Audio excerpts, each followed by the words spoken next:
stream is live now. Sorry for that. I didn't have the No right stream key. problem. But if you want to go ahead and introduce yourself, that would be nice. Okay, well, I am Torjin Fu. You can call me Tofu. I was watching videos on YouTube and I came across your rebuttal to the justice versus social justice thing. And I had made a comment to you and you commented back, and that's kind of what led us to this. Yeah, so I'm curious as to how this will go. We haven't had too much discussion, but we've had a little bit of one to get to know each other. Yeah. Yeah, that sounds about right. So, I guess what contention did you have with the video specifically? You left a comment when I asked you to debate. You said you were down for it, and you said that you would defend that social justice isn't justice. Correct? Yeah, and I looked around at a couple of different definitions of social justice, and I think I can still defend my position, even though I think my original view of what social justice was defined as is not necessarily the definition that I'm seeing a lot of people define as online. And I don't believe I believe you're defining it. It was what the definition of is that I'm finding it coming up online. That social justice is a subset of justice. I guess I never viewed it that way, because I feel like justice doesn't need subsets, and it would just be justice.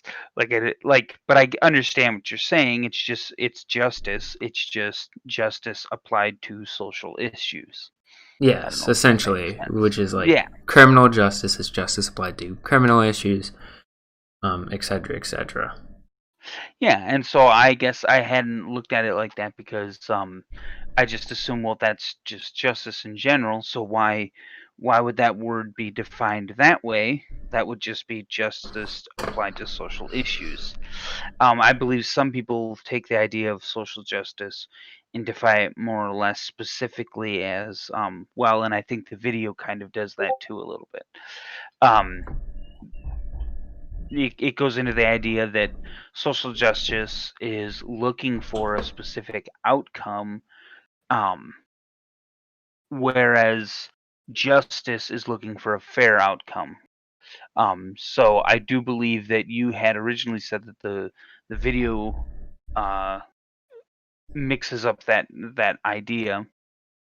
And if you're going with the way you define social justice, I would agree that PragerU does do that. They mix up what the definition is and tries to apply it to one that wouldn't follow up with yours. But I still would take the position or the idea of social justice isn't justice, even with your definition, if you look at it from a different point of view. Can you Because elaborate? Can you? yeah, and I was trying to think of a way to explain it. As I was putting my baby to bed earlier, so I was like No falling asleep worries. No while worries. thinking of it, and of course that's not the best time to do your thinking is when you're falling asleep. But if you have justice, most people would define that or agree that it's the idea is a fairness. Now, Mhm. some people would say justice is a fair, like criminal justice, which we've talked about, is looking at a criminal situation and trying to find a fair result. Um, I think you could arguably say that an eye for an eye and a tooth for a tooth seemingly has fair results and that Um. goes about it in a fair way, but some would argue, and this is what we had talked we had typed talking about this a little bit, that would be based on your general ethical view. Some would Yes. say no, that's not fair. Okay, so the criminal justice system, not justice, but the criminal justice system tries to find a fair way of doing it when you have more apples and oranges. An eye for an eye is pretty straight, orange and orange, apple, apple. The criminal justice says you stole someone's car, so you're going to spend an equal and an appropriate amount of time in jail. You know, how many months versus how many cars. You get what I'm saying? Yes. It tries to take a thing you did wrong and find a fair and just way of appropriately spreading that out in a criminal system. So now when you were saying the idea of criminal justice, I get what you're saying. It's not being fair. It's not the same as justice, because criminal justice is just an attempt at justice. It's not actual justice. Well, it's supposed to be a subset that's foundation, like its foundation is built on what the institution's understanding of justice would be. Yeah, yeah. So if we look at it like that, I think that if we try to take that idea or concept and we use it for social justice, I find a disconnect, or I guess I find a fault when we try to look at when do we apply the fairness when taking the word, when trying to find the justice in social situations. If you take any social topic, I mean, I think when you look up social, it comes up with economic, race, and culture or something like that.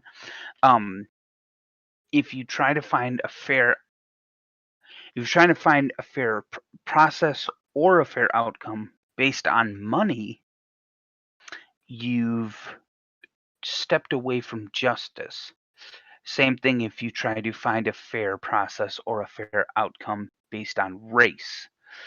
You've stepped away from justice. So even though the concept of finding justice in, I guess, a social heading, you step away from the very idea of justice.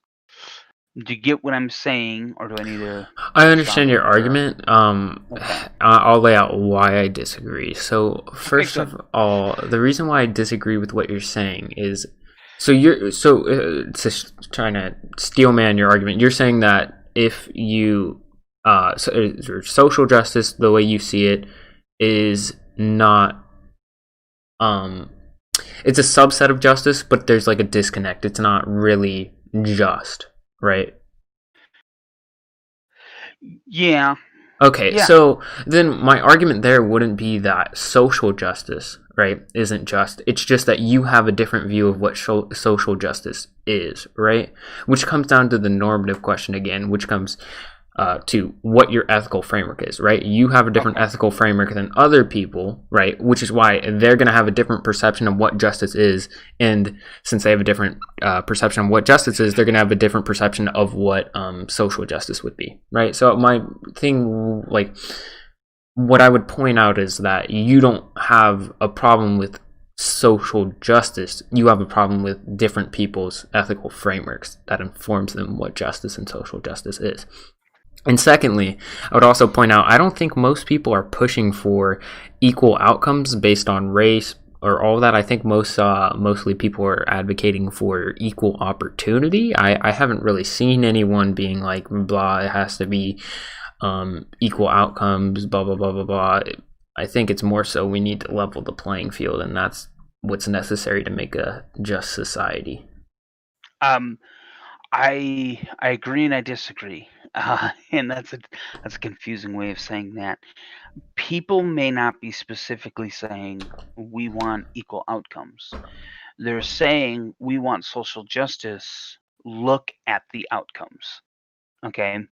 And they're trying to say the outcome is showing injustice, and we need better normal outcomes, because somehow they try to say if the if the outcomes were more evenly spread, it would be more equal or more normal justice. I'm finding it's hard to phrase it in the way that I'm phrasing it, I but get what I'll you're try to saying. I'll try to back up to this. Yeah, they Well, say more black people are in prison, even though blacks don't represent that much of the population.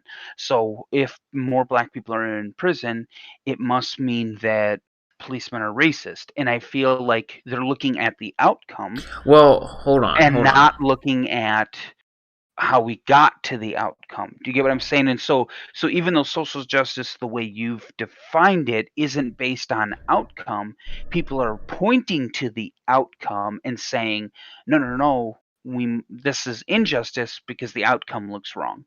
Okay, two things. First of all, I'm going to ask you a question that I want you to answer after I finish the second thing.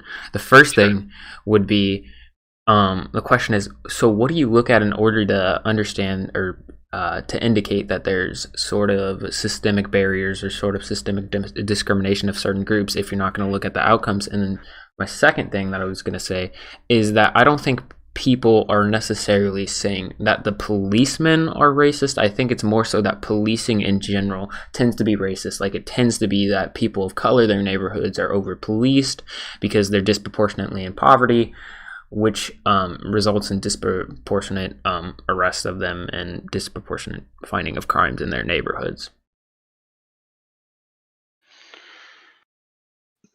And the reason why they're in poverty Yeah. is also pretty self-explanatory. If we look through history, look at slavery, well, black people weren't able to accumulate wealth. Well, that really sucks. Then we get to segregation and redlining, where black people still weren't able to get wealth because banks and businesses wouldn't loan to them, so their neighborhoods couldn't get wealth. And then we have property tax-based education, so those neighborhoods that weren't able to accumulate wealth throughout those historical barriers that existed, now they still can't get good educations because their schools are funded via the property taxes that their district pays. And then if you get a bad education, it's hard to get a good job, and if it's hard to get a good job, then it's hard to get money. And then you're in a cycle of poverty because then your kids are poor, and then your kids go to a bad school, and then they can't get a good job, and then they can't get money. Okay. So okay, everything you said, that's a lot there. And I agree. You're trying to put forth a system and say, hey, here's this idea. What can we do to, if this is the problem? So I'm not necessarily fully buying into, hey, there's the problem, but I'll take a step back and go, hey, you bring up a good idea. How can we solve that problem? I'm definitely here to have a wonderful conversation about how to solve the problem. I don't necessarily buy in that that is all the problem. I think there's more to the picture. Um, the other thing that I'm going to say is, when did that problem start?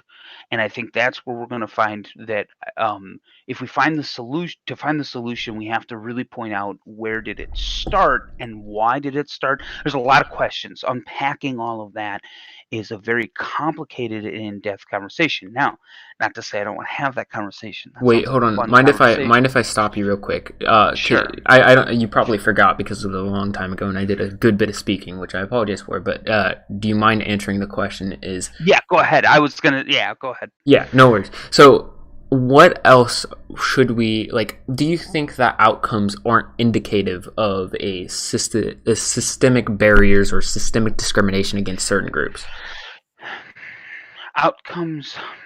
That's knee-jerk reaction. If your system is clean, if you know your system is good, then no, outcomes aren't what you go by. Okay, but based on what But we you'd have to see, that's where you can't go solely based on outcome.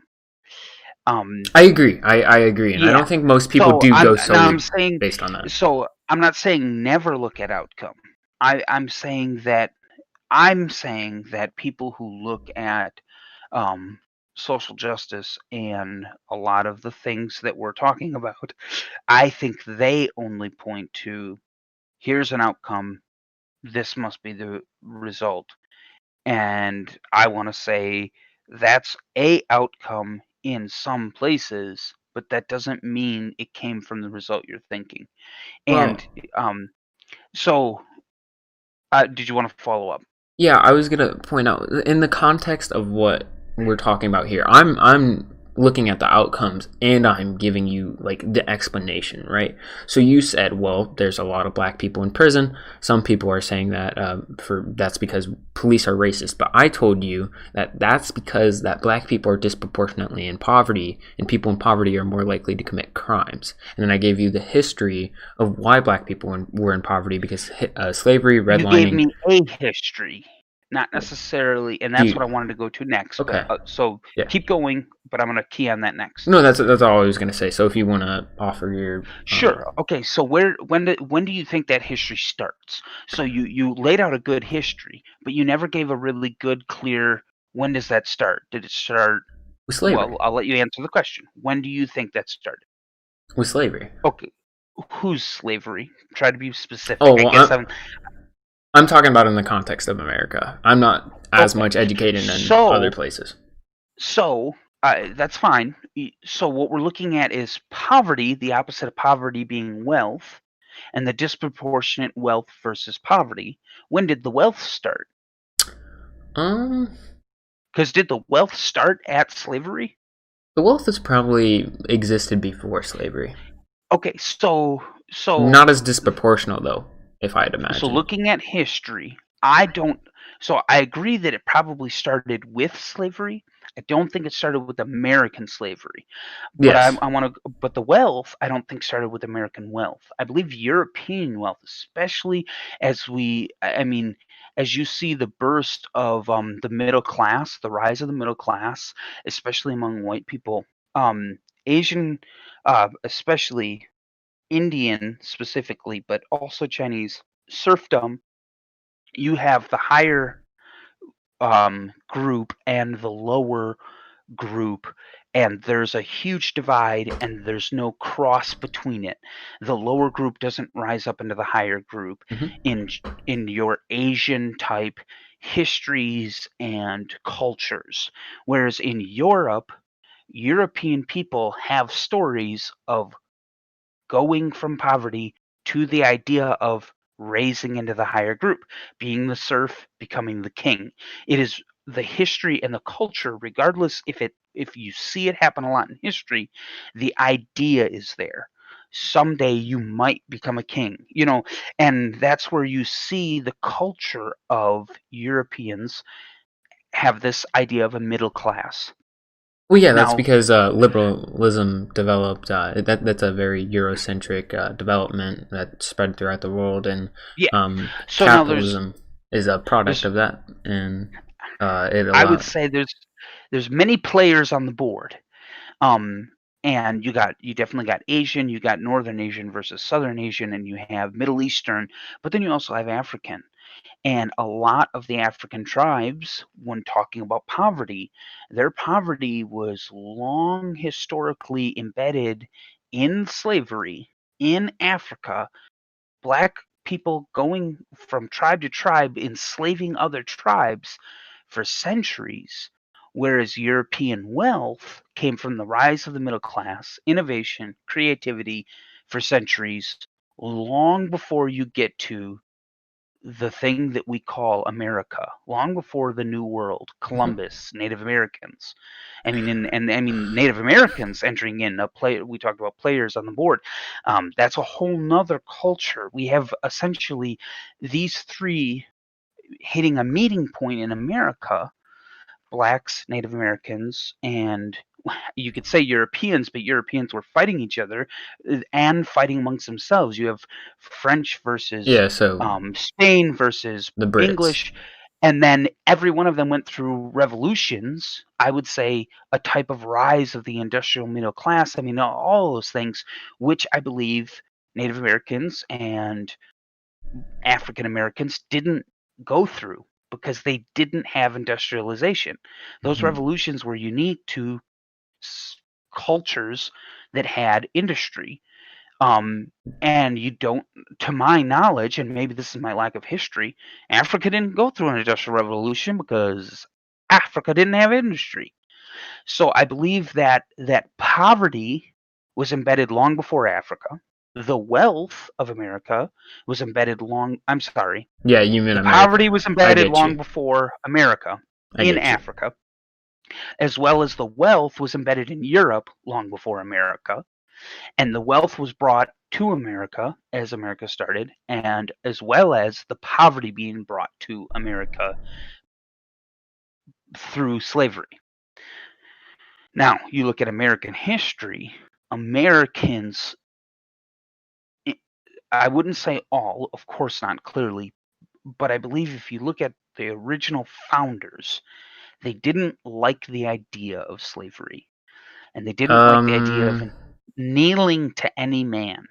that And that goes depends. into an It depends which founding fathers you're talking about, but yeah, okay. So, now we can get into a lot of different things, and I want to be cautious how I word things from here on out because I don't want people to think that I'm all for slavery. I'm certainly not, but I am, as I mentioned to you as we were typing at the other day. I'm a Christian. I open up the Bible, I read its words, and I feel as though that's where I should glean my wisdom. And so, in the Bible, it talks about slavery and being a slave and having a master and being submissive, both literally in the physical world and figuratively having a spiritual master. So both of those I need to be accepting of if that is my lot in life. Now, I would say that that is not my lot in life. So those verses don't, those ring with me in a figurative sense much more than they do in a literal sense because I have no literal master. I am not a slave. Now, I would like to think that my father raised me, and to some degree, he brought me up as a master of the household and a slave, but certainly not to the level that a black person would look at their history and say, my history has slavery. I don't look at my history. I am not black. I may have it somewhere in there, but I certainly am not walking around saying I was oppressed by slavery. I'm walking around saying that, I come from the side of Europe, probably. I do have Native American in me quite a bit, but I come from mostly the idea of that I came from that quote unquote European wealth. But not all of Europe was wealth. My ancestry may date back to European poverty, which there was a lot of it. And that encouraged a lot of people to go to a new land. And so I think when they came to that new land, the people willing to get up and leave England were the people who didn't want overlords, who didn't want masters, who didn't want a rich class, a poor class. They wanted freedom, and they wanted a lot of that has to do with freedom of religion, but it also has to do with allowing people to decide for themselves what is good for them. And so I think a lot of your original, um, for lack of a better word, Puritan, your Quakers, your religious people who sought out the New World in that area, they were coming to look for a better lifestyle, one that would be free of that type of slavery. I think the other people it attracted were adventurers. I don't think adventurers necessarily would look at slavery as necessary. Okay, so I would call those people your moderates. But then it also attracted businessmen, and I think that is where you're going to see. Now, I'm all for capitalism. I'll come out and say that freely, but I believe capitalism sought to look at slavery and use it as a monetary gain. Um, but again, you've seen Europeans going to Africa. They came to black tribes and they saw black tribes slave trading and treating these people very horribly. And they basically said, "What's going on?" And those black tribes said, "We took them over. They're our slaves. We can treat them however we want. That's how we do things here." And so Europeans are like, "Cool, can we buy them from you?" And the Africans said, "Sure, they're our slaves, so we can sell them." Africans didn't just get caught by white men. We didn't just storm into Africa in one century and just like, okay, let's bag them and tag them. It was their own people doing it. And I'm not saying that justifies white men selling him. Absolutely not. I'm just saying we're not starting this history in the right place when we look at history of poverty, history of wealth, I don't feel as though history is justifiably putting the starting point at the right place. Okay, So cool. that's a lot there. So I'm gonna let you No have it. Go worries. ahead. All right. I got 4 things. First of all, Good. even if everything that you said is true, which I can't possibly fact check because there was a lot of things and I'm not sure. But yeah. But either way, even if all you said is true, my analysis of history that I gave you is still right, even if it didn't start at the correct point. All of the history that I just gave you are still systemic reentrenchments of that poverty that you're talking about, and those are still bad things that we should use social justice to address, right? Secondly, even if what you're saying is true, that African tribes enslaved other African tribes and then sold them to the white men, that doesn't make a difference. That the white men bought them and then took them over to America and kept that divide for a very long time, and then even after that divide, they're still discriminated on the basis of race via stuff like redlining and segregation in general. Third, you brought up religion, and you said that religion talks about masters and stuff.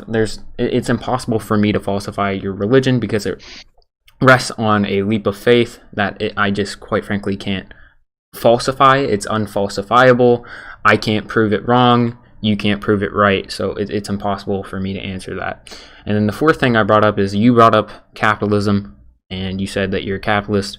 Well, I think capitalism is bad. We could have that discussion if you want, but I can't deny that capitalism is bad. Or I can't say that capitalism is bad or make arguments against why you think capitalism is good in general if all of your reasons that you think capitalism is good rest upon your religion, because again, it's an unfalsifiable leap of faith that you take that you can't prove to be true and I can't prove to be wrong. So yeah, I'll absolutely concede that would be an endless argument. So if it sounds like what you're saying is, well, let's not argue whether or not your religion talks about slavery that way. You're right. I could just change what my religion is. So yeah, there's no reason to argue those things because yeah, exactly. It's a belief.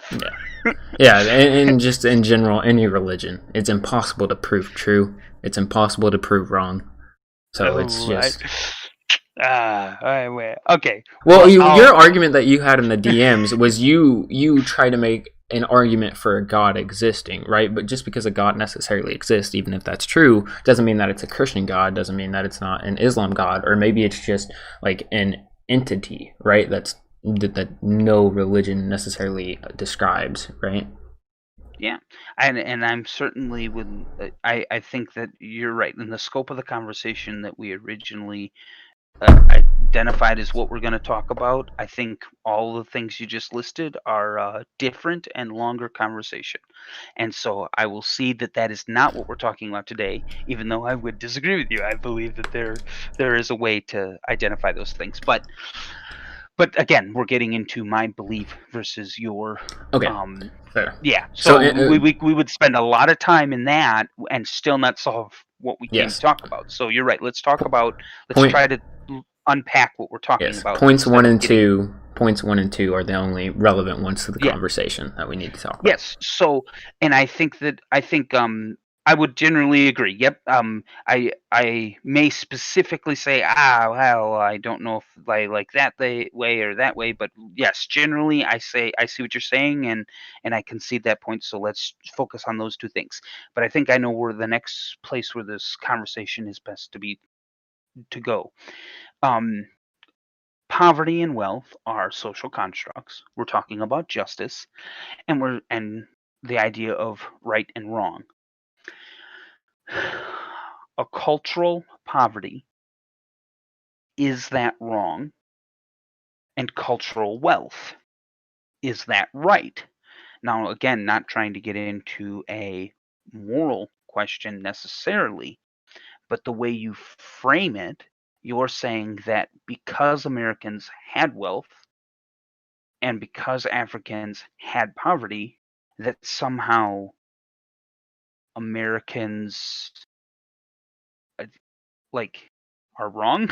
No, it's more. It's like I'm fine. Can you expound?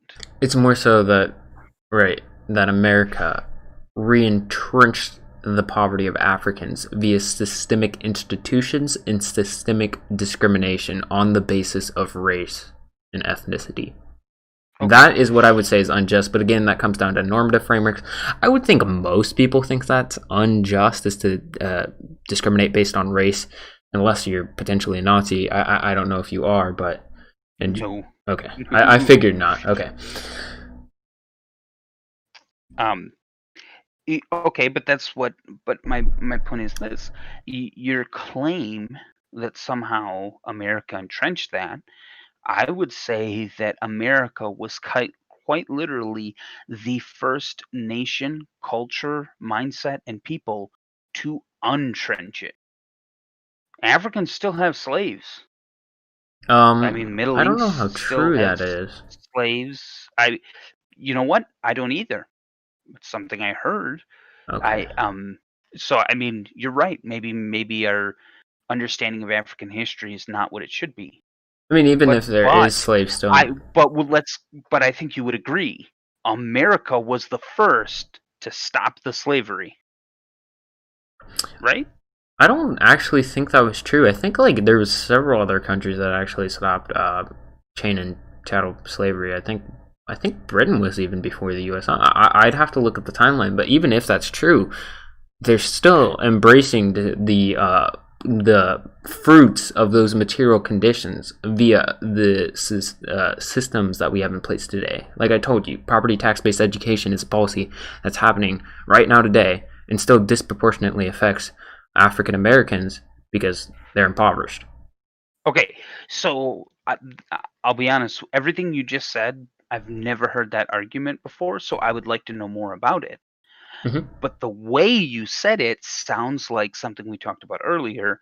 You're pointing to an outcome, and you're jumping to a pretty big conclusion from that Well, outcome. no, I explained to you. I explained to So, you the but I don't history. understand it. So yeah, explain the whole process. Well, Yeah. I explained to you the history, right? So we go to Well, not the slavery. property tax thing. Okay, so I, property tax-based education, right? So the yeah. way in which schools are funded, Yep. right, is they are funded by the property taxes that the people living in their district pay, right? Okay. So based on that, that is how they get their funds, right? So Makes sense. Yeah. poorer districts are going to end up being able to pay less, right? Resulting in worse education because it can't be funded, right? Teachers get lower Well, pay, overall everything just has less funding. You can't get the correct resources or as much resources as other schools, right? You see what I'm saying? but your one does not equal the other. So I definitely understood the words that came out of your mouth, but the logical fallacy in that is pretty big. What's the logical fallacy? Please explain. Um, Property taxes are not an equal set rate. The very fact that different places have different property taxes means that different places tax at a different rate. One city that has the exact same poverty level as the next city might underlie police as more important than education, whereas the other city would underline education more important than the police.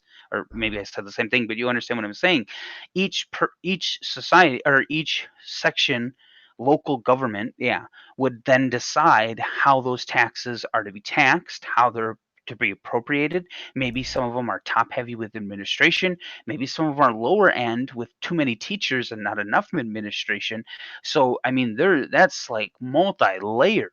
But that Just to doesn't. say that lower poverty area taxes means lower poverty education schools, that's not true at Well, all. Like, it is first, but what you're saying is doesn't answer the question, right? Because you're comparing schools that are in different districts, right? Or not in different or in different like cities, right?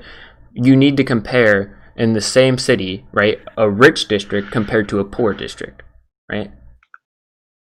Because you're okay, comparing two different schools from two different cities, and oh, they have different tax rates, blah blah blah. Right? No, compare them in the same city with the same tax rate, and you would find that disproportionately, the poorer district is going to be underfunded and have worse education as a result of that, and the richer so district that pays more taxes is obviously going to have more funding and more resources and better education. so correct me if I'm wrong. So if a city has four districts, A, B, C, D, and A is super rich and D is super poor, and I'm just throwing out an idea so that I can understand. You're saying D would end up with less money and A would end up with more money? Yes, if they're under the same cities and the same rules, yeah, Okay, and like the same so are regulations. D's Okay, so are D's school ran by D property taxes, or is D schools ran by A, B, and C and D property taxes? D school would be ran by D's property taxes if it's Okay, in a different district, right? Every okay, district, the district shares, right? That's where they get their funding from. The district as a whole. okay. So whether or not they're in the same city, I don't think matters. What you should compare is district to district then. Well, no, but it would matter if they're in the same city as well, because you would still have to apply the tax rates and the different tax policies that differs. So does A, B, C, and D all have one city tax rate? So like if A's tax rate is 15, D's tax rate has to be 15? Or I think it can D would. say, no, we want 10 or 5 or 27, or and Um, A can be like, no, no, no, 4 is good for us. We're rich. I don't think the schools get to choose. I would imagine it'd be local policymakers that are overall pretty So blanketed.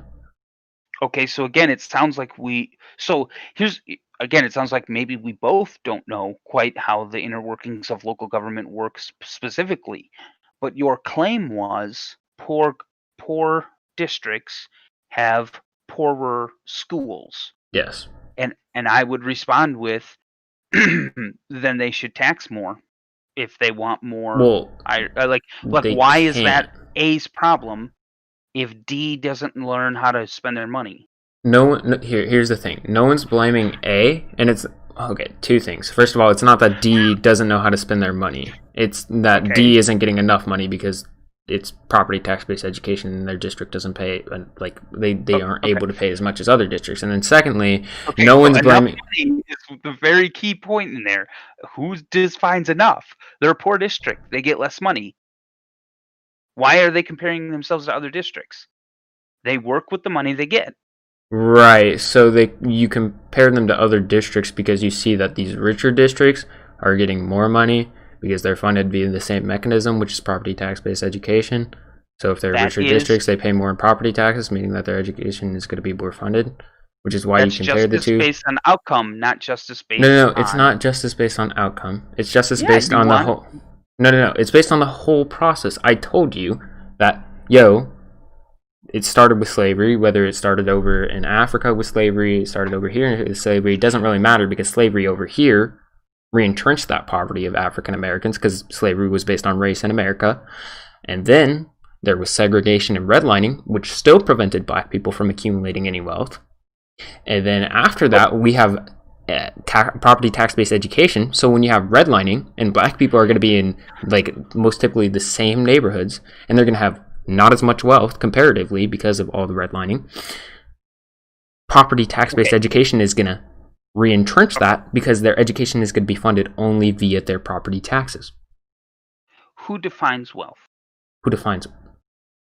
Yeah. I guess it's a social construct, which would be defined via society. It really depends. Are you talking about in legal terms, which would be by governments, like local governments and the federal government, Okay. or are you talking about like as a society in general, as people? Well, you yes, essentially all of that. Okay. Um, when we look at wealth, we're using the words poverty and rich. Okay. And if we tried to put a number on it, I think we would fall into an even more ridiculous conversation. But I think what we're looking at is we'll have a hypothetical poverty district and a hypothetical rich district. Okay. Hmm. What made the rich rich? What made the poor poor? And you're trying to launch centuries back and go racism and slavery. Mm-hmm. And I'm just like, I don't see why wealth is inherently like low wealth or poverty or high wealth. I don't see how you can inherently say, no, we must have a restructuring. Something must be wrong because one isn't getting what the other one's getting. Um, think of it on a global scale. Okay. But If America makes a lot of money, does that mean need to start handing it? We should be forced to hand it out to the Philippines. if we were fucking over the Philippines and preventing them from getting money in the past, Okay, so we now probably should. you used the F word. I don't swear, but where is the effing over of the District of D? Right. So So I told you you haven't historically. pointed that out. So that's exactly my point. So A didn't F No. over D. No, So please no. point that out. It's not that A's effing over D, right? It's that we point to A, right? We're like, hey, that's a rich district. We can see that this district is getting fucked over because they don't have as much funding. And then that's the outcome part, right? Then we get to the explanation for the outcome, which I'm explaining to you why different races are being disproportionately treated. Okay. Right? So are you like? I guess I'm confused because you're laughing. So hold on. So you're Hold on. taking Wait, the one outcome. second. You're laughing. Yeah. Do you think that Yep. slavery, redlining, and segregation didn't prevent black people from accumulating wealth and also didn't make them concentrated in certain neighborhoods? I'm very confused if that's your take. I laughed because you kept saying outcome and you proved my point. No, you If said you earlier we district- have to look at both the outcome and the explanation. I'm telling Yes, you. and I'm saying you're only looking at outcome. Well, I gave you the in explanation. Your explanation. You said it's because of this other thing, Which it is. But then your actual point to was the outcome, and I'm going to explain it this way: you have A, you have B, you have C, you have D. We haven't even talked about B and C, but looking at A is rich, D is poor. Okay, what if the districts, for a thought process, what if they're all D, poor, poor, poor? So, okay, that's fair because they're all poor. So no problem there. No. But because A is rich, there must be a problem? No, you wouldn't say that there's a problem there. Or wait, you would say that it depends why they're poor, right? If they're poor because of the same explanation I gave, but I'm giving you the explanation for why the school is poor. No, I'm giving you the explanation for why they're poor. The school is funded via property tax-based education. The reason why these schools or these districts don't pay as much in property tax-based educations is because historically they haven't been able to accumulate as much wealth because they've been prevented. So why? These slavery, redlining, segregation. Okay, slavery happened centuries ago, which still prevented black people from accumulating wealth, right? And then we had segregation. Wait, how did it not? How could they accumulate wealth when they were enslaved? So wait, if you're gonna say black people, do you mean black Americans or black Africans? Okay, black Europeans. How many black? Okay, and then you have to define wealth. That's my point. So you're telling me that. So my point is this: if white Americans had wealth A, black Americans had wealth C, and Filipinos had wealth America D, and black Americans couldn't do, and I want to point to a Bible example here. I think it's a very appropriate. Jesus gave, or the master, I believe Jesus is supposed to be the master, and he gave out talents. He gave, I believe, one of the stories, there's a couple different stories of this, but one of them is like 3, 2, and 1. Okay? And the one who had 3 went and made 6, the one who had 2 went and made 4, and the one who had 1 buried it. So in our conversation, you're trying to say that the one who had 1 couldn't make 2, therefore 3 was at fault? No. I'm saying that you have to prove that black Americans, after slavery ends, were that bad off. Okay, if you compare them to the wealth of the globe, the world, everywhere else, black Americans are rich compared to the rest of the world. We're talking about they're just not rich compared to other Americans. Right. Which shows that America has certain systemic discrimination on the basis of race throughout history. I disagree. Because white people are just as poor, and there are rich black people. I agree. So let's take a moment. I don't know if you have internet pulled up. I believe it's called Global Rich List. Let me find a website. Global Rich List. I think it's important. No, come on. Well, while you're pulling that up, I'm just gonna say some things. Go ahead, please do. So 3 things. If I remember correctly, you said that I would have to prove that after slavery, African American people weren't as well off. Which do you like? You were kind of implicating they were able to make wealth where they were slaves. I'm gonna need an elaboration on that because when you're in chain and chattel slavery, you can't really accumulate wealth. So yeah, because your labor is kind of just booned from you for free. Secondly, you're saying that, well, black people compared to the rest of the world in America, they're pretty rich. That's not really relevant. We're talking about in the context of America, right? Because just because they're rich compared to other people in different countries doesn't really give us the picture of, well, is there certain barriers in America that's going on, which we kind of have to look at the picture and compare black people to other citizens of America, and it's like, well, yeah, black people disproportionately are in poverty because their poverty rate is 27.4%, and white people's poverty rate is 9.9%. That's almost 3 times. So, yeah, I mean, I'm just kind of genuinely confused on that whole, I guess, tangent you went on. Okay, and what I was meant by that statement was simply that there were many black Africans making a lot of money off of selling their fellow black brothers because they went in and took over the tribe, and they were getting rich off of selling their own black people to white Europeans and Americans. So, Right. That's fine. We're talking about okay, America though. We're talking about whether or not there is being certain racial discrimination in America, or whether there was and whether that still exists, or at least the impacts of that are still like lasting, right? And that's what we should base social justice on. Are you American, may I ask? Like, do you live in America?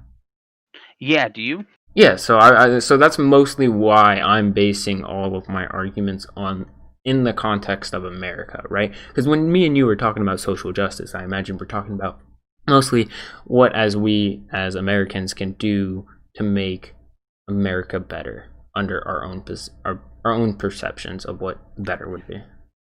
Yes. I just believe that social justice is not what makes America better.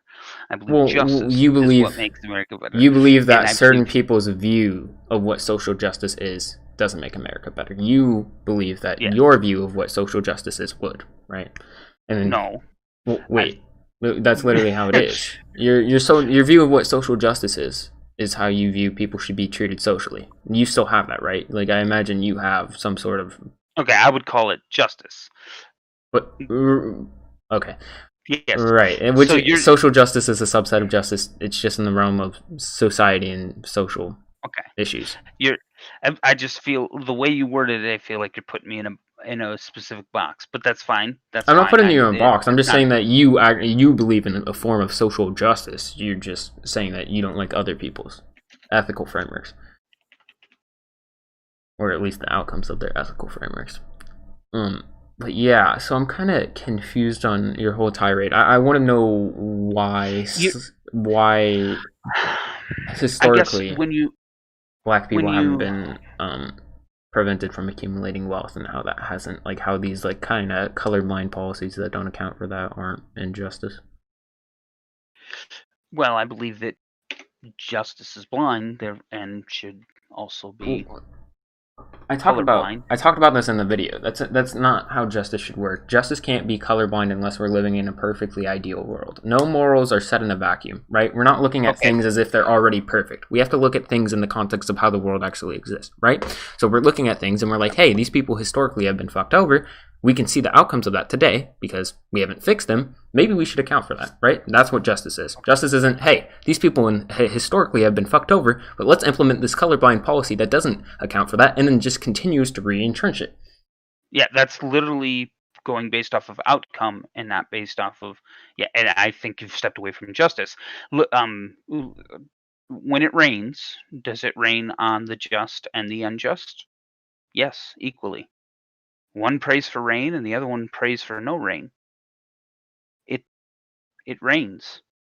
You don't get the choice. I mean, this is descriptive claims. Like, sure, okay. What I'm getting at is life happens. So if someone is unlucky, and if you go down the slope of you used a certain colorful language, so I'm not going to use that. Yeah, if fine. someone is unlucky, and let's get ridiculous, their arms get chopped off, their legs get chopped off. I mean, their wife leaves them, their kids hate them, and he decides, you know what, I'm going to go on a killing spree we wouldn't say, oh, you know what, the guy's had a hard life. Let him kill whoever he wants. That would be ridiculous. That would be completely Right. Even ridiculous. in the video, I Okay, said that would be. so okay, but what you're saying, this person, you know, it doesn't matter what color person you drag out and be like, his ancestors have gone through so much trouble. Let's give him stuff so that. Wait, no, you're No, I misunderstanding. mean, Wait, no, hold on. I'm not saying that because these people commit crimes, we need to like give them like $100,000 and like now that they commit okay, the but crime, you're it's all saying fine and dandy. No, I'm saying we need to prevent them from committing the crime in the first place, and the way to do that is alleviate poverty. That's what I said in the video. I said that it's okay, literally socially just to arrest someone or stop someone from preventing crime if they are harming society at large or society in general. that is getting into criminal justice, which is the Yes, idea of how our which you brought up. system responds to the criminal individual. Okay, crime, and if you look at the way our laws are written, and I'm glad they're written this way, that most of crime cannot be set up to prevent the criminal, because that is an endeavor that is more ideologic and more fanciful than anything you accused me of earlier. You will never prevent crime. It will never be Wait, that's eradicated not because you true. prevented it all. That's not true. Absolutely. Okay. Here, you can prevent crime, No. right? Yeah. No, But that's there's okay. certain socio-ecological conditions that breed crime. If you want me to, No, I can send you a stat later. I disagree. Well, you're Give wrong. me- There's a study that proves that people are 13 times more likely to commit crime when in poverty. Right? Okay. Power corrupts. So Cool. for any number of people that you show me that are committing smaller crimes because of poverty, you have people with money creating huge crimes, huge crimes with their wealth. I mean, equally. Sure. It has Wait, nothing, no, it's not. I mean, even if it's equal, they don't get caught as much. Like, it doesn't happen as much, right? Okay, that's so. Is it really? justice. Well, hold on. Why justice Right? needs to be blind. Is it really crime though if they're not getting caught? Is it really crime if they're not being charged for it? Is it really crime if it? That's a moral conversation, and I would say it's wrong. Well, no, we're talking about it in the context of criminal justice. All of what we're talking about is a moral conversation. Then. That's why I say criminal it justice isn't designed to prevent the crime. It's there to punish those. That comes from your ethical stance, right? You believe in punitive justice, whereas most people believe in rehabilitative justice, right? Or at least most left-wing people. I'm pretty confident that our laws are designed based on innocent until proven guilty. Right, but it's still punitive justice. That doesn't make a difference. It doesn't mean that it's rehabilitative. And also, just because our current way is structured that way, doesn't mean that it's actually just. When you say that, rehabilitative, again, is after the crime has been committed, it seems like. Yes, and it's trying to make it so that those people don't commit more crimes when they're released.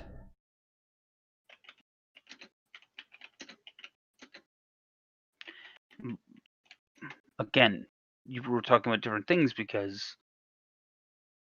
Well, because you believe in punitive justice, I believe in rehabilitative, but that's an ethical conversation, right? Because you have a different view of what criminal justice is, because you have a different view of what justice is.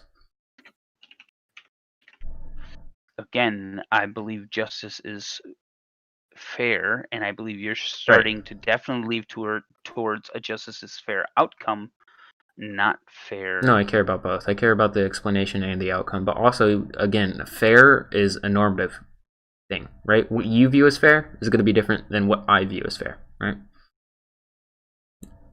Also, you haven't given any reason why we shouldn't care about outcomes. You literally said earlier that we need to look at outcomes and explanations because outcomes can be indicative of certain systemic discriminations or certain injustice or unjustness in general.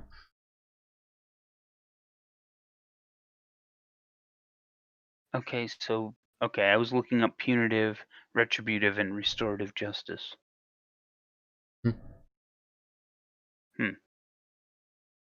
So you believe in restorative? That's probably, yeah. It's probably synonymous with rehabilitative. But again, this is really straying away. There's 4 types. What's the 4th type? I'm not quite sure. Curious.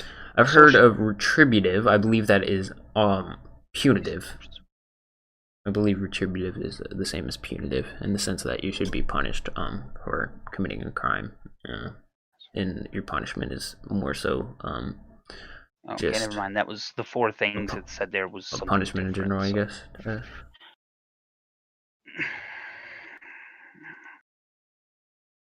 Yeah.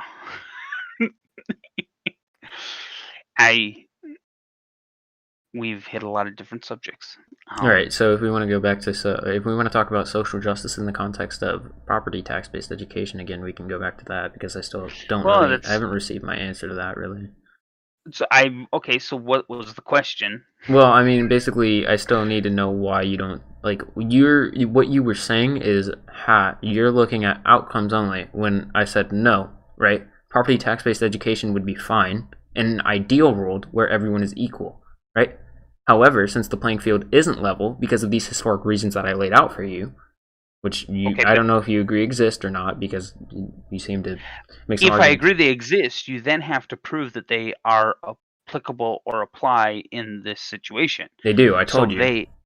no, okay, you said it. I could also say purple monkeys. Just Well, because you no, said because it doesn't okay, make it true. hold on. I said that redlining has created a concentration of certain people of race in certain neighborhoods, and those neighborhoods are poorer of like black people per se because they weren't allowed to accumulate wealth when they were slaves, and they weren't allowed to accumulate wealth during the redlining phase in general because businesses wouldn't loan to black businesses. Right? So when I say that, and then I say, well, if we look at this colorblind policy of property tax-based education, it's going to re-entrench those negative impacts and those racial discriminations and racial biases, and you just respond with purple monkeys.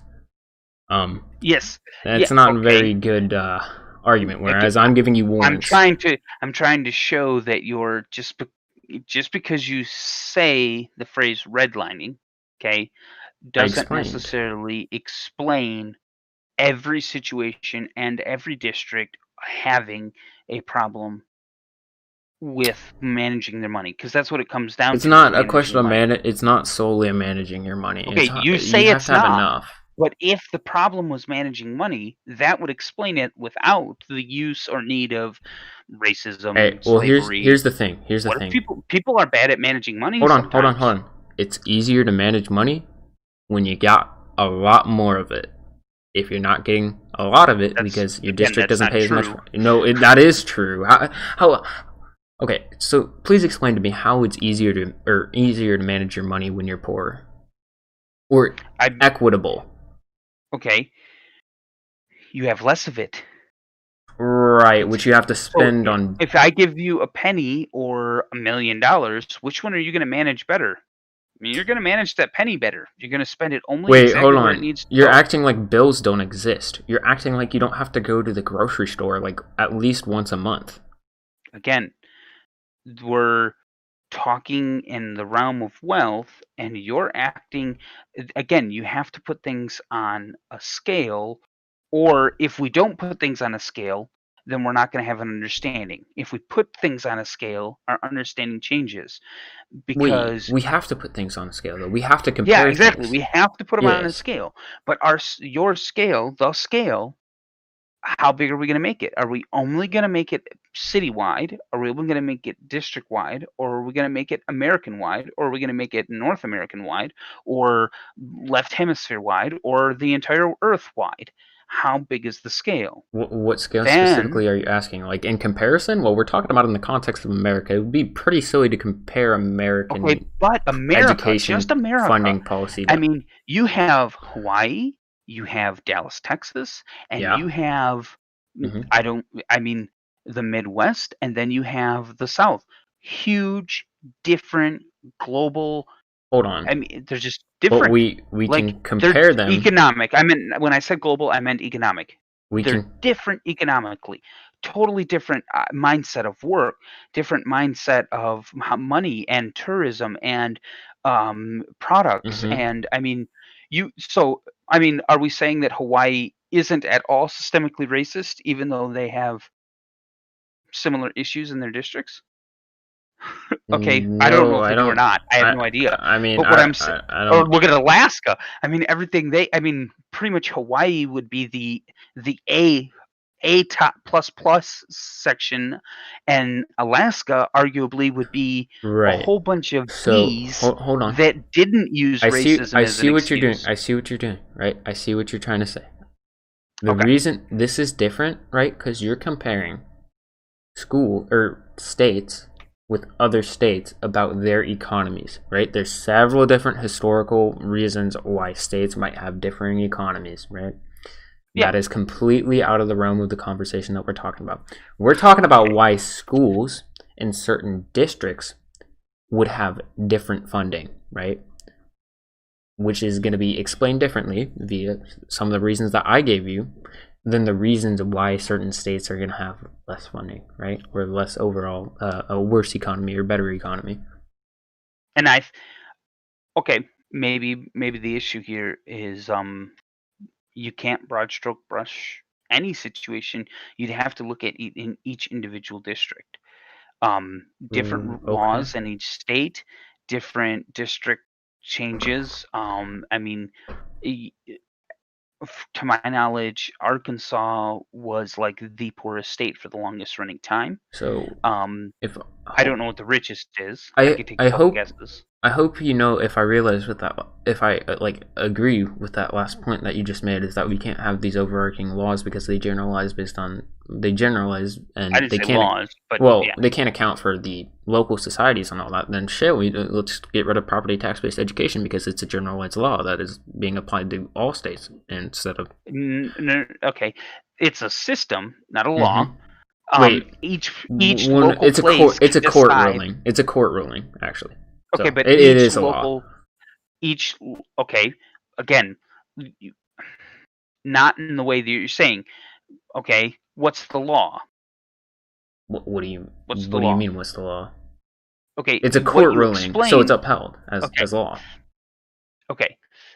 Again, I think you're using that word incorrectly here. It's a system Wait, that if that what do courts do then? What is the purpose of courts? Do they not uphold the legality or illegality of something? I guess I'm confused. okay. You, what are you defining as the law? What define a law? Well, my question to you is: do courts uphold the legality slash illegality of something? Right? And if that's true, then I would imagine that it would mean, or if that is true, then I would imagine that means that their outcomes would be what stands as law slash what is lawful. Okay, but when you talk in respect to property taxes Mm-hmm. and school district and money, and you say it's a law, Mm-hmm. I would say it's a system in the law, and we have to pay taxes. Not paying taxes would be breaking the law. Mm-hmm. Um, but the way you applied that sentence, it's as though people are. How can I word it? Um, I think this is probably the just law isn't the semantic. paying. The law isn't. Yeah. Okay. Maybe it is semantics. Yeah, I think it's probably irrelevant. You get the general Okay. gist of Fine. what I'm saying. Yeah. Um, I'm trying to think of where we were.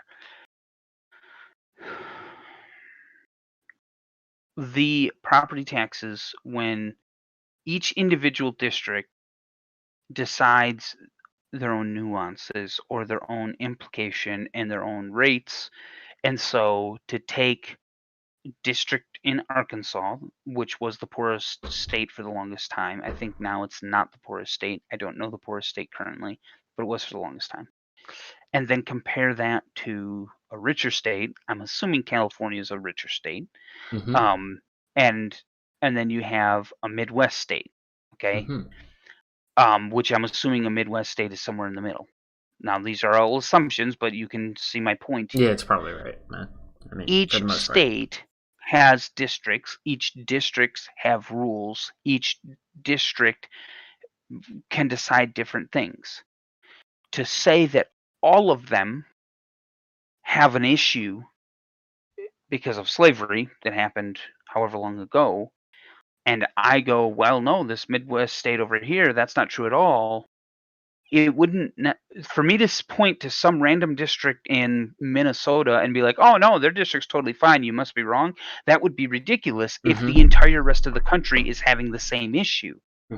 Okay, that one district was impervious, but then I think also it's true. It's just as wrong to do the opposite, to say, well, all districts must have a problem because one district had this problem. Wait, no, it's not one Okay. district had this problem. This is like, Okay, wait, are you like, I guess like, so wait, hold on. Like, you do realize like slavery and redlining and segregation in general happened all across the country. It wasn't just like, oh, okay, there was like a few districts, like a few cities, like we're gonna like have slaves, like over here we're gonna redline, over there's gonna be like none of that. It's gonna be completely free. You can do whatever. Like that's not how that happened. Like slavery was an overarching thing that happened all throughout the country. Redlining was an overarching thing that happened all throughout the country. Thus, yes, the effects you can't point to redlining throughout the entire country. And say that necessarily makes property taxes wrong.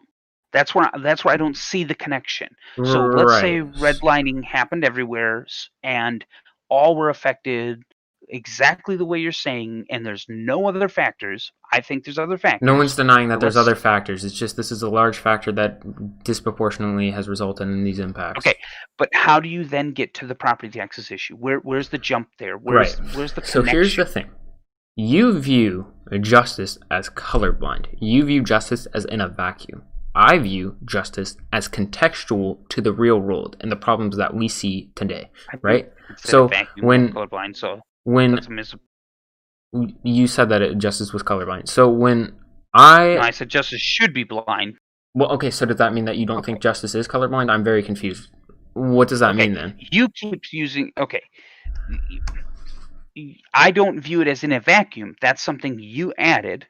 Okay. Well, yeah, because in a vacuum means that. Okay, so in a vacuum, when I say that, it means that you don't view it in context to anything else, right? When I tell disagree. You, I believe but when I'm telling you when I'm telling you the history, you're like, meh, doesn't matter. Because you can't connect that to why property tax base. Because you can't. I don't say. You've been saying it doesn't you've matter. been saying, but you've been saying the entire time because you can't tell me why that means property tax based education in itself is bad. Where it's like, yeah, yes, property you're not tax connecting the two. But I'm telling you, right? That's where your view becomes in a vacuum. Because I'm telling you, property tax based education in itself isn't immoral, right? If we lived in an ideal world, right, where everyone is on an equal level playing field. However, there's been historic barriers to prevent that, which is why property tax based education is immoral, because it re-entrenches those historical barriers and impacts.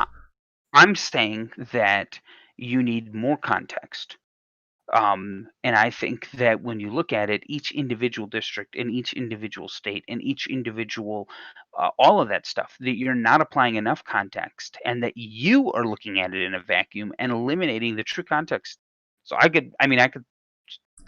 That's what I think you're having the issue with. Okay, I think you're looking at it. What other context? What other context needs to be provided that disproves what I've said? I've given several examples. You haven't given anything that's disproved what I said. I've said, yes, I've looked at, I've not disproved what you said. I've said I've given other contexts. Can you give other contexts? Wait, if it doesn't disprove what I said, if it doesn't disprove what I said, it doesn't matter. It's irrelevant if it's not disproving what I said. Disproving, meaning proof, meaning I'm giving you an alternative, not necessarily a proof. Okay, that's what I mean. Does the alternative... If I look at alternative... context. Hold on. Your context answer this first. Looks like it's in a vacuum. That would be my proof. No. There, I'm I fine. Give you a proof. Okay, right. Okay. So do these contexts that you're trying to provide, right? And I haven't said anything about suggest. That. Yes, I'm suggesting other contexts. Right. Yes. These that you're suggesting, do they completely get rid of the context that I have brought up, right? And if not, then they don't matter in the context of what we're talking about. So you're eliminating my context. No. I'm not saying. I'm saying in general, right? you bringing up other contexts, and at this point is just whataboutism, right? It's not disproving what I'm saying. It's not proving that it's not a problem. You're just like, hey, there could be these other problems stacked on top of that problem, or other problems with that problem in general. So you're that doesn't looking mean at it anything. in a vacuum, is what you're saying. No, you want I'm to look not. at it in a vacuum. No, You I'm don't saying want to take other context into context. You want to no. look at it in a vacuum. No, I'm not. I'm saying that your contexts, cool, even if they're true, right? I'm perfectly fine with that. You need to prove that means that what I've brought up doesn't matter. It doesn't need to be taken into consideration. It doesn't have any effect whatsoever, because you're using the context that you're bringing up to be like, oh, okay, that means that property tax based education is completely fine, because there's other reasons why these districts could be poor. There's other reasons why these districts could be failing. And I'm saying you need to prove what you're saying. And I've told you, right? No, you didn't prove it. You just said some stuff. I've proved it by telling you a proof. Mm-hmm. I've proven it by telling you that redlining. And that's where. Okay. So again, proof. You brought up redlining. I brought up historical facts. Okay. But you're also saying that applies to the property tax issue. Okay. Okay. Is there redlining right now? This is where you're coming back. Is there redlining right now? Holy shit, you got me. There isn't. There isn't redlining. You solved the problem. When did it end? I don't remember. Probably in like the probably like the, I don't know, 90s, 80s, 70s. I don't know. I don't know. When did it? Probably like 90s. When did it start? Oh, I don't know. You're getting me all mixed up on the timelines. It's irrelevant when it started. Okay. I think that understanding those things are relevant. All right, can you please explain why knowing when redlining started and when it stopped has any contextual relevance, and why these colorblind policies would be okay now? Okay. And not account for it? So I think that it's important to know when the redlining started and stopped, because we're trying to also pull in things that happened centuries ago, such as the beginning of slavery, which prevented in Europe.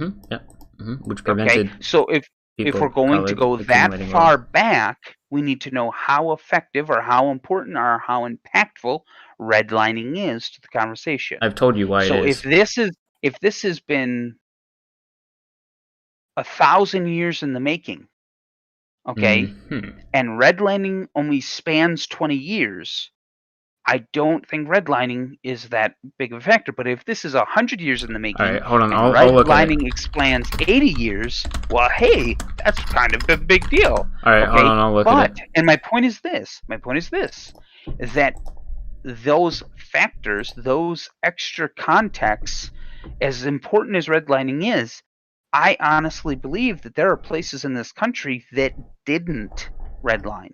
Okay, well, I find that very hard to believe. So you wouldn't look at it in a vacuum and say everyone always redlined during those years. What if some people didn't? What if some people? It was pretty. It was pretty universal. Okay, fine. Okay, universal and common. But you wouldn't look at it like segregation was like, well, no, you kind of can, because like, I don't know if you realize this, but segregation was kind of like a federal thing. It wasn't just like, oh, okay, that stayed over there. They don't segregate. There's a lot of federal things that, I mean, pretty much any aspect of the federal government, somebody out there in America is not following it. Well, that doesn't mean that your state isn't, or your district isn't at large. Just because one person is or isn't doesn't really do that. Which is literally my point, that each district has nuances.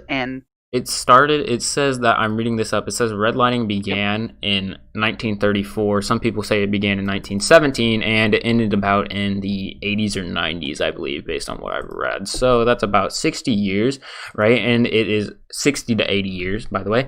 And it's also just happened about, if it ended in the 90s, about 30 years. That's 30 years ago. And if we never actually implement any policies to address the disparities that creates, then colorblind policies really don't fix that problem, do they? Do they really just entrench that problem? Yeah, that appears to be the case. Okay. So now what are wrong with, you're calling them colorblind policies. So Okay. So what are wrong with colorblind policies that are effective and good during this redlining era? Like what give me an example of a colorblind policy I'm that talking about property needs to be tax-based changed. education. I'm talking about property Okay. tax-based education. That is what I'm referring to when I say Why colorblind policy. Okay, so what is specifically wrong with property tax-based education? What are you saying is wrong? See, What are you saying is here, the solution? here's where And you, how it here's where you are coming back to the vacuum, right? Because you're asking me, You're going to the vacuum. let me explain. You're saying, well, you just explained all those reasons why a colorblind policy like property tax-based education would re-entrench those same problems. Can you tell me specifically what the problem is with property tax-based education? Wow, I'm sorry. I don't know how to explain it any simpler, but it's not that property tax-based education in itself is bad. It's that the history behind it, that it re-entrenches, is bad. So we need to make a policy that accounts for that history that can solve back for those problems that property tax-based education reproduces. From what I've seen, the redlining had to do with loans, mortgage, and businesses, right? Yep, and housing. And housing. Okay. Which is mortgages, I suppose. Yeah. Okay, but I see loans for different things. Mhm. Okay. So, what I wanted you to do is I wanted you to connect the dots from loans to poor districts. I mean, it wouldn't be hard dots. Yes. So, okay. So do you want me to do that real quick? Because redlining also isn't just that, right? It was discriminating, like not giving black businesses loans, right? But it was also concentrating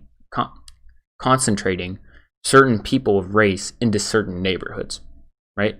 And then so when you get a black neighborhood and then deny black businesses their loans, right?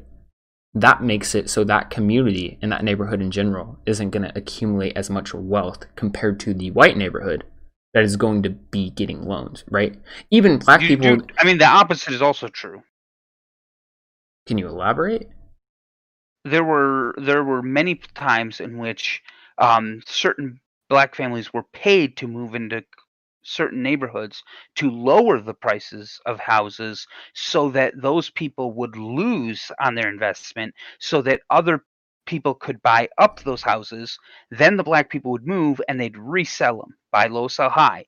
So they purposely destroyed the housing market in order to rebuild the housing market. And there were people who were actually using the black population to lower housing markets in certain areas. Two things.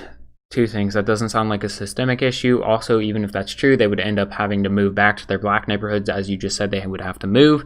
And then, secondly, even if they didn't move, that would end up probably creating white flight, where white people just leave because it's driving down their overall neighborhood like evaluation or price. And then that means that you get another black community because then black people are going to start moving in there, and then the banks are going to not loan their businesses in that community money, and then boom, there's no wealth there again. So it sounds like the analysis you just laid out doesn't really solve back for anything. It sounds like we still have this overall problem where black people are being disproportionately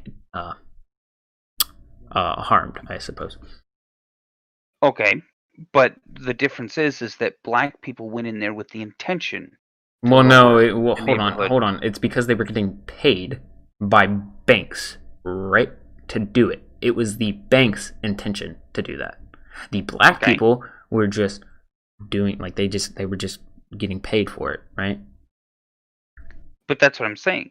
They went in there with that motivation. How's it their fault when the banks are the ones that were incentivizing that? Are you I'm very confused. How are you blaming the black people? That motivation. They went in knowing that they got the result, and that's what they wanted. Right. So I got a question for you. When your community and your people have been systemically and historically oppressed, and there were systemic barriers up to prevent you from accumulating wealth, would you probably leap at almost anything to get wealth, even if it wasn't the most moral? I would imagine probably. I wouldn't. Oh, okay. Well, I guess that makes you a very special individual. Well, I agree. That's probably immoral. No. I don't think most people. No. That is pretty special. It is not. No, it's not. Yes, it is. Okay. I think most people would. moral people Oh, well then you should, wait, hold are on, then you all should, across the spectrum of poverty then and you, rich, and wait, hold on. immoral people are all across the Well, yeah. spectrum too. Well, Something you yeah, alluded but to hold on. earlier. There's two things. There's two things that you're missing here. First of all, cool. If you think that's immoral, take it down on the bank owner or the people who were giving the loans, because it seems like they were the ones who were driving it, and they were the ones raising those intentions. Secondly, well, now you're kind of confronting this contradiction that exists between capitalism and the drive for profit and ethics. The drive for profit and the drive to make more wealth and accumulate it makes people go against ethics a lot of times. Maybe you should look into that. Yo, what's up, sea creature? How's it going? Right, anyways, continue.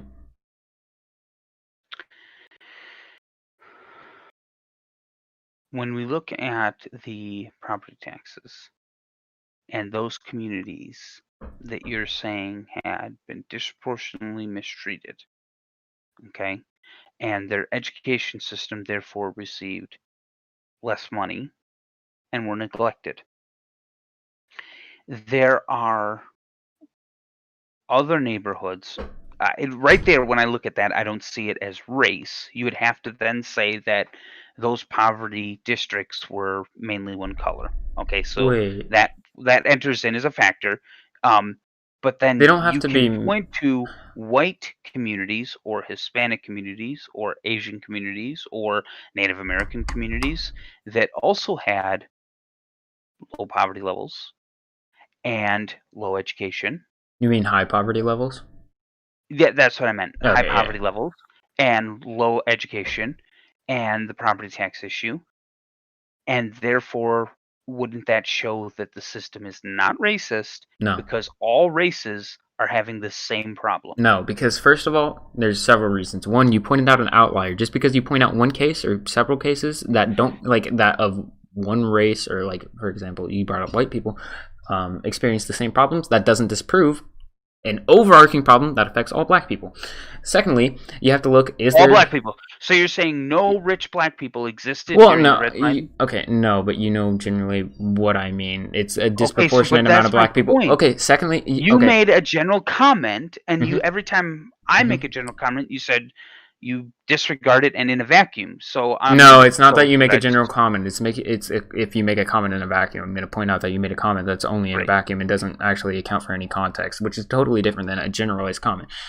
Which is pretty true. Like, do you think like slavery and redlining, like, just kind of, it was only like some black people? It was like, well, it's not all black people. It's not most black people. It's just some. It's like maybe like 20%, maybe 10%. Not even that. Like the majority of them.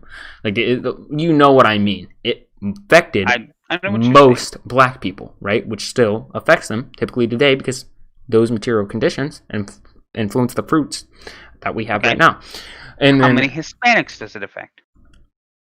I'm actually not sure. I know the Hispanic. Asians? I know the Hispanic part. I'm not sure either. I know. Native Americans?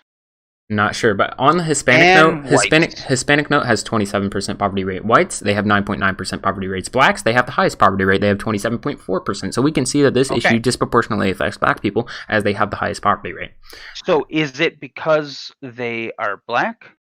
Or is So it yeah, if we look throughout history and we see that there's actually been these systemic barriers that prevent black people from accumulating wealth, then yeah, we can actually point out, hey, this is because they were black. Asians? Is it not true for Asians or Hispanics or Native Americans? You're saying It would be of those no. Actually, have any of that's not those what I'm saying. issues either? No. That's not what I'm saying. I'm saying if you can. Okay. I'm saying that if there is also historical factors that prevented them from accumulating wealth, which I guarantee there is, I'm just not as educated on. In fact, I'd be pretty positive that there is, especially for Native Americans. But that's not what we're talking about, or what we came here to talk about today specifically. Okay. Right? We brought up the context of slavery. Right? That was one of the first things that we brought up in the context of African American people. Right? Yep. Right. So I'm actually not sure, but on the certain ethnic groups or races that you brought up, but again, if we see that black people have 27.4%, right, poverty rate, and we actually look throughout history, we can see that, hey, this is probably intentional, and the property tax-based education and just colorblind policies in general, they're probably bad if we actually don't make any policies to account for the fact that these people have been historically discriminated against. And they're probably unjust. So so then we get into the conversation of looking at those unjust and racist policies. So that would be an injustice if they were, like you're saying, the redlining. You're saying that our next step should be to create policies specifically based on race to correct a wrong that happened previous. To correct a wrong that's reproducing problems that exist today. Correct, yes. Okay, so when do you end that? When is it when corrected? Well, you can correct it when the problem seems No, solved. no. I'm saying, when does the policy based on race end? Because that itself, there's a turning point in which that policy then becomes racist. Not necessarily. You could craft the policy in order to make it that it doesn't have that effect. But I mean, shit, we had slavery for a very long time. We had redlining for a very long time. Okay. We segregated for a very long time. We've had these very long time is relative.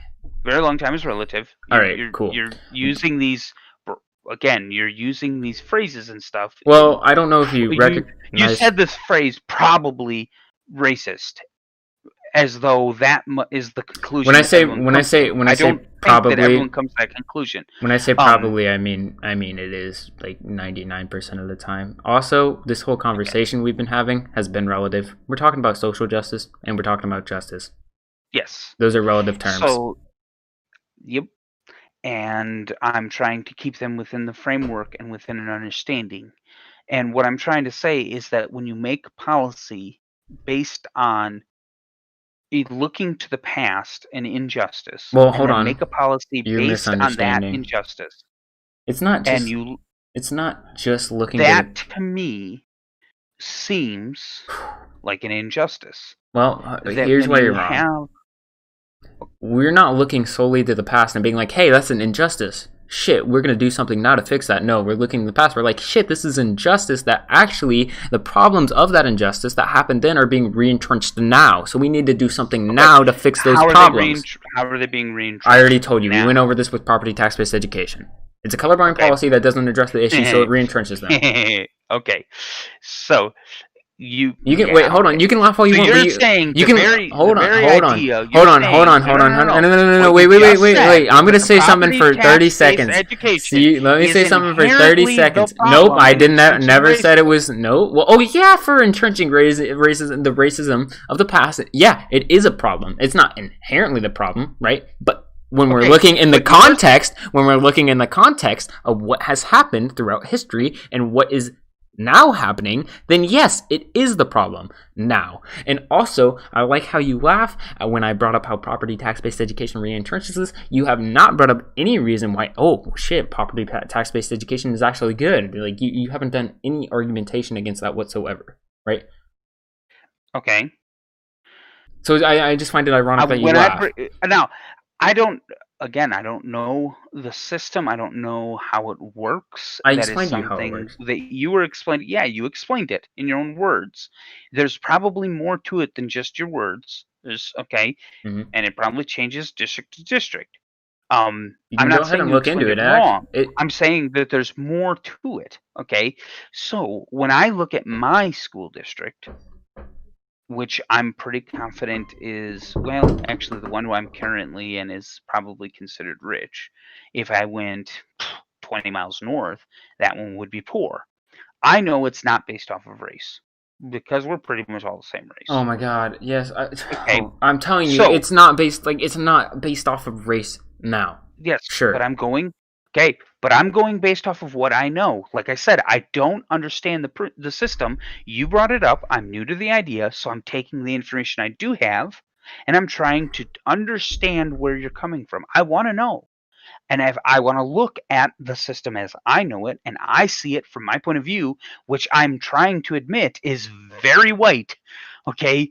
So in a very white system, you could argue a vacuum, okay?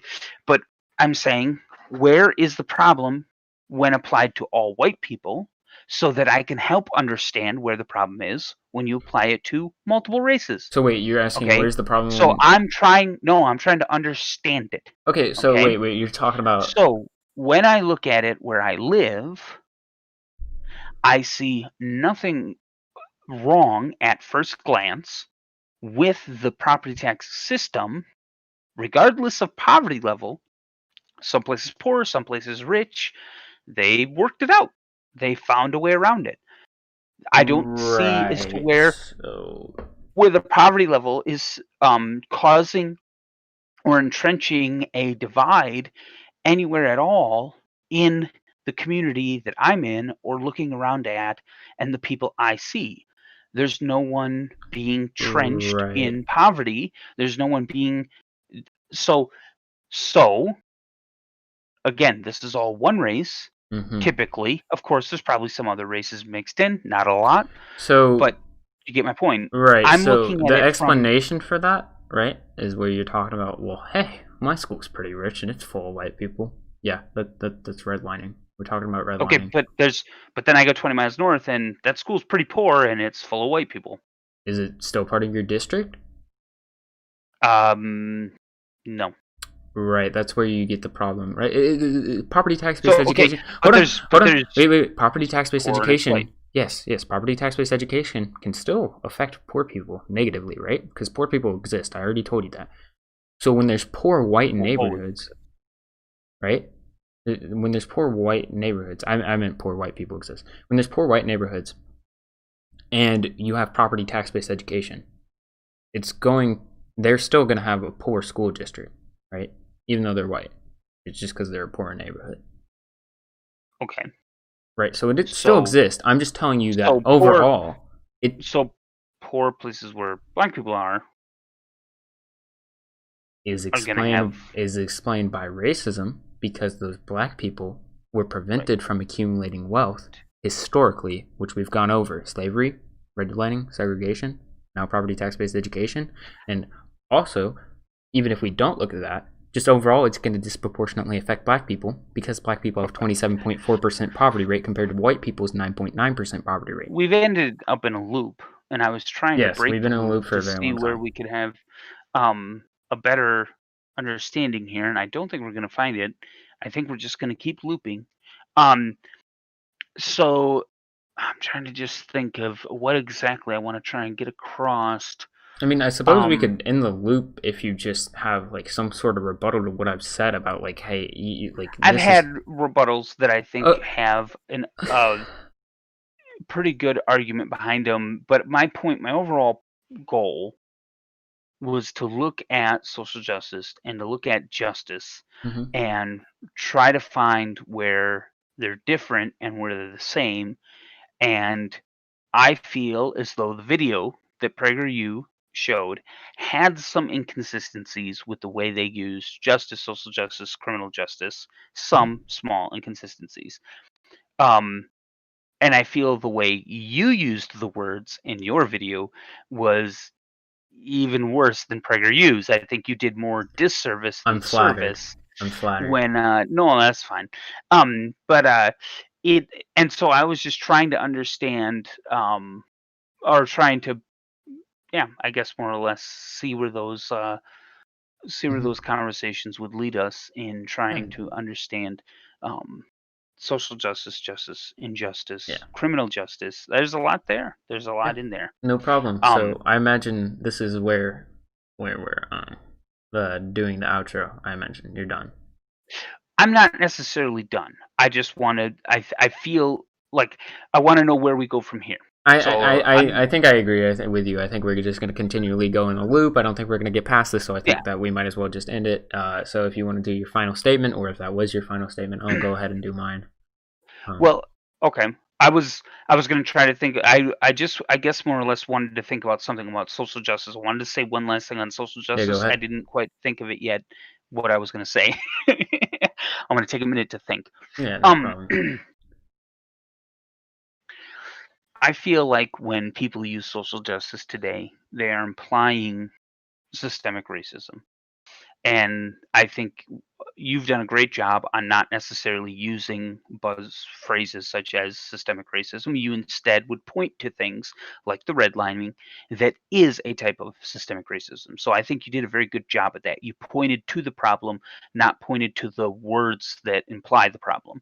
And so, yeah, you've given me a lot of things that I'm definitely curious about, such as the property tax stuff.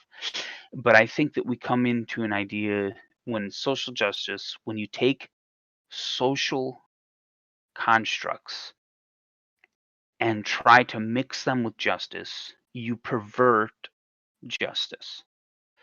And maybe it does come down to, like you mentioned earlier, the different types of the punitive and restorative or whatever. Um, And I think I've made my case pretty well. If someone I knew came along and listened to the video and listened to what I said, they would see where I was coming from as far as social justice perverting the justice that I think the same way PragerU was trying to bring out that idea. There's a lot of nuances. Right. And I think someone should look up and have a better understanding of exactly what justice is, which I think I need to do better on. Criminal justice, which I think Preberger you failed on, you brought that out, and now that I've seen that, I think they did not separate the two as well as they could have. But then when you try to throw in social justice, it is kind of like everybody's all over the place. So I think Hmm. social justice in itself needs to be those who are setting up the framework need to set it better. Those who feel empowered by having this idea or concept of social justice, I would rather just call it justice. But if someone feels the need to have this thing called social justice, they need to get a tighter grip on what they're actually trying to get at. And I feel as though many people are confused as to what social justice really is. And I think PragerU took a feeling of social justice versus the actual definition of social justice. And so I think the video was still good. All right. So And that, yeah, yeah, I'll just go give ahead. my final statement. So, in conclusion, I think that if we look at justice and social justice, they are the same, or not the same, but justice or social justice is rather a subset of justice, like every other form of justice. When people like PragerU point out that, hey, social justice isn't justice, they're not actually arguing against social justice. They're arguing against what they perceive as a liberal social justice, right? PragerU still has a view of what social justice is, right? Because I mean, I imagine PragerU as an entity still has a belief of some sorts of what justice would look like in the social realm. And if they do, then they believe in social justice. It's just not the same as what they would perceive as liberal social justice as. And I think that when people say, hey, social justice or whatever your form of social justice isn't justice, they probably just have a different form or understanding of what justice is, because these are all relative terms and normative terms which all depend on what the person's ethical framework is. Their ethical framework influences what they think justice is, which then would influence what they think criminal justice is or social justice. So I think that when people usually have disagreements, they're like, hey, that's not social justice. It really just comes down to a dispute of what their ethical framework is, because what they're really trying to say is, hey, under my understanding of justice, that's unjust, what you believe to be socially just. So yeah. Anyways, I enjoyed our debate / conversation. I as well. So thank you for coming on. If you'd like to shout anything out or whatever, you can go right on ahead.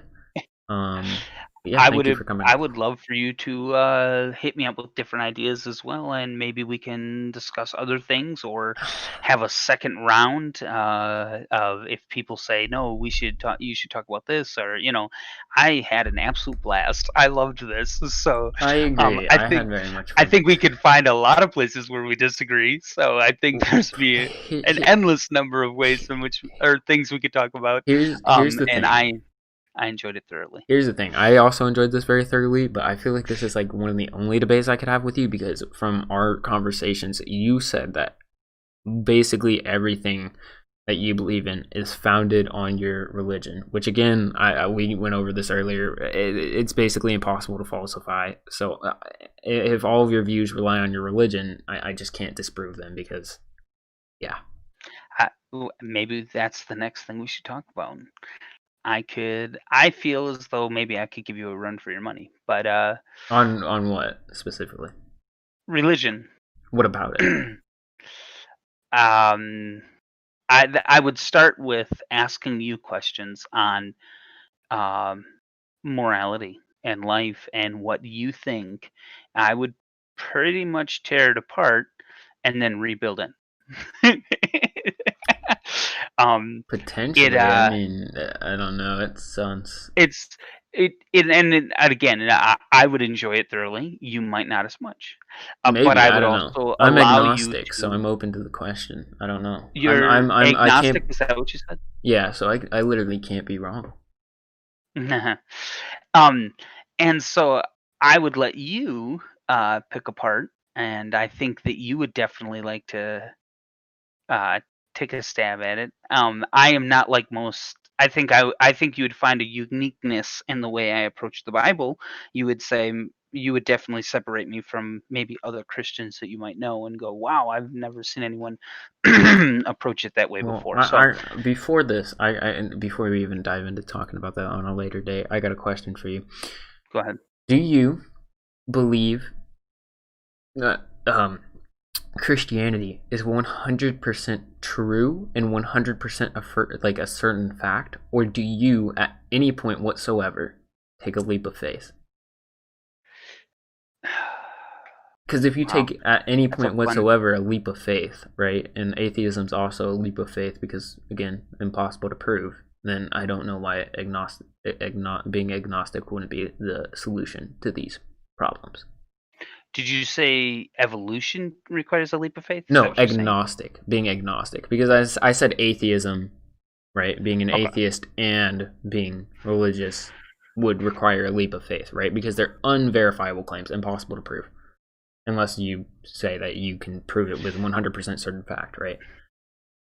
Uh, oh man. You can think about I'm it. thinking in my head. No, I'm thinking in my head. I would love if my brother was sitting right next to me. He could answer this question wonderfully in a way that would annoy you and would get nowhere for hours. And not that that's a good thing. The way he defines facts and truths is fun.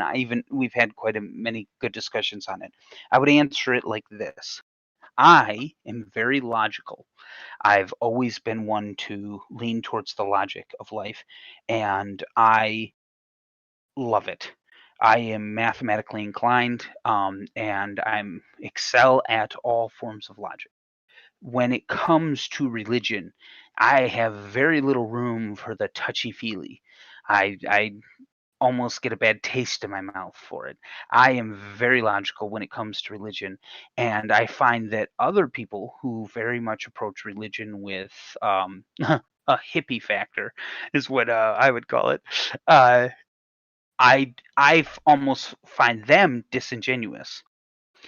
Mm-hmm. So your question, I believe, is loaded, but do I take a leap of faith? I don't feel as though it's a leap. Um, to me, the logical conclusion, it's just merely the next step in the logical line of thinking. Okay. With that being said, once I've stepped towards that faith, in that faith, I allow leaps. And so yeah, I mean, a later date I can expound on what I mean by Yeah. that. But I Yeah. believe Christianity is the only logical one to go towards, and I don't think that's a leap of faith at all. I believe that if we took every single religion, and I'd love to take any of them, and we use actual logic and reasoning and basic understanding, you would come to the conclusion that all of them are pretty much not the way to go. And Christianity, I believe, is the only one that holds up true, honest, and sound. Um, and therefore, once you step into Christianity, now you have leaps of faith because you've taken that first logical step. So that's the way I would answer that. All right, cool. I mean, yeah, we can discuss that at a later date. Yeah. So it was wonderful, but I definitely think that we should draw this to a close.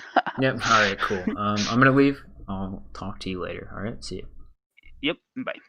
Oh, wait. Hold on. Yeah. I got this in the audience. Can you say trans rights for us? I'm sorry. Can you say that again? Can you say trans rights? Trans rights? Yeah, that's good. Thank you. Why? Wait, why?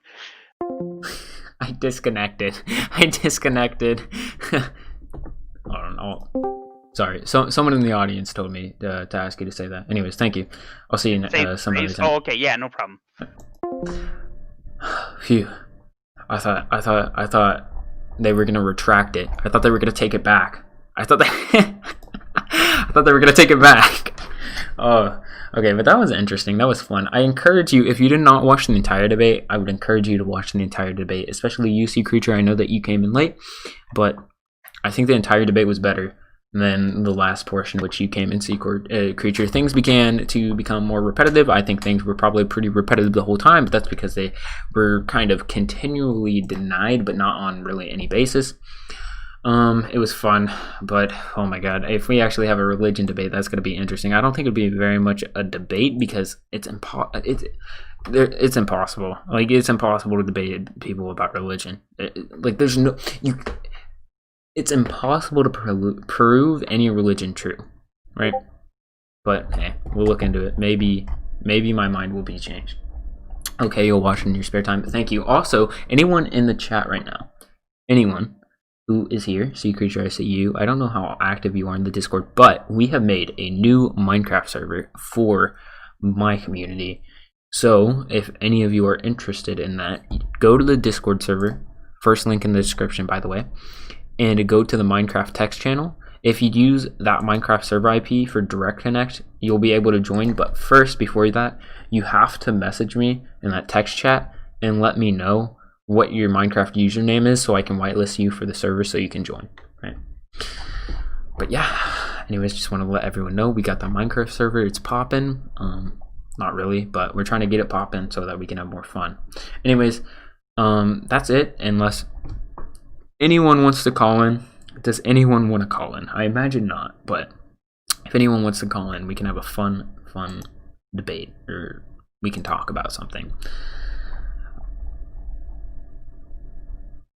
Also, for those of you in the chat, I'm sorry for talking over that dude sometimes, but sometimes they would talk for a very long time.